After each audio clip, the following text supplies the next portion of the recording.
Take that, Golden State.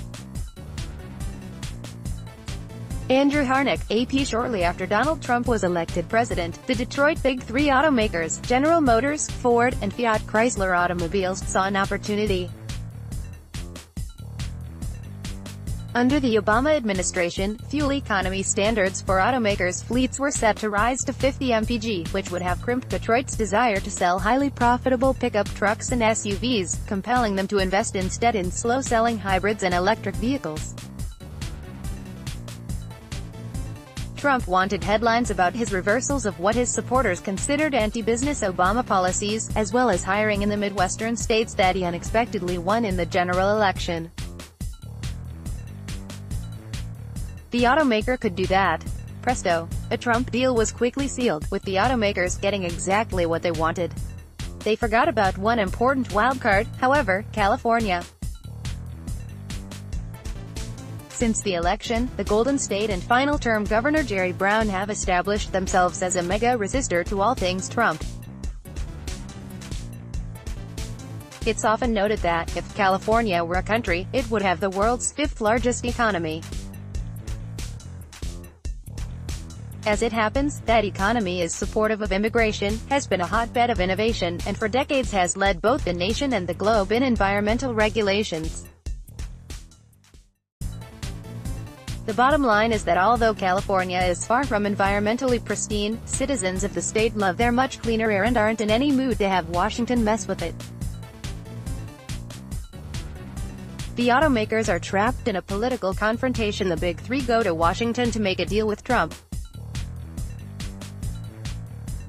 Associated Press, Pablo Martinez Monsiva. The automakers, having sold many millions of vehicles in the country's biggest car market, are abundantly aware of this and assumed that their deal with Trump would not have led to a war with California.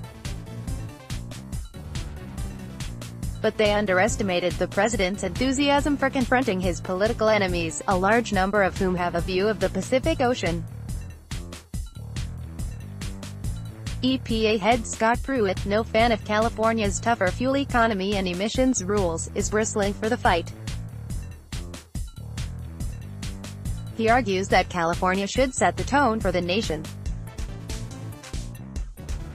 But California disagrees, and it has the historic firepower to be confident in a battle. 12 additional states follow California's lead. According to Bloomberg, California Air Resources Board Chief Mary Nichols' aim is to continue to link California's clean air rules with Washington's, as the state has done since 2009. But the publication quotes Nichols insisting that if Washington pushes for a change that deviates from what California wants, the state won't go along with it. For the automakers, this is a nightmare, a $17 million annual sales market with two fuel economy standards. GM, Ford, and FCA would have to build California versions of popular vehicles, and possibly versions for any state that adopts California's standards. Now they want a compromise that eases the implicit California requirements without pitting the state and its followers against the rest of the country.